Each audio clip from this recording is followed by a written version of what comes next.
నీకు స్తోత్రాలు ప్రభువా.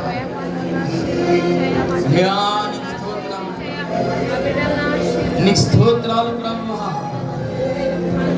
మీరు పలికిన వాక్కులు మాలో ఉండాలి ప్రభువా. మా నాలుక నోరు ఆ వాక్కులు పలకాలి ప్రభువా. ఈస్టర్ శుభ దినము నుండి ప్రతి కపటపు నాలుక కొయ్యబడాలి ప్రభువా.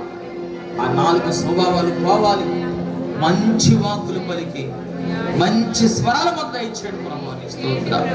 మా బంధువులు, మా రక్త సభ్యులు, మా అన్నదమ్ములు, మా కుటుంబాలు క్షేమంగా ఈస్టర్ శుభ దినమున మేమందరం గొప్ప సంతోషాన్ని కలిగి ఉండాలి.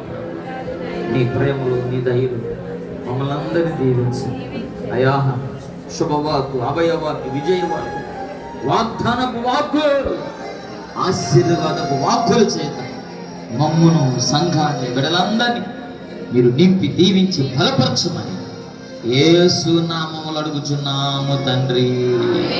ఆమేన్.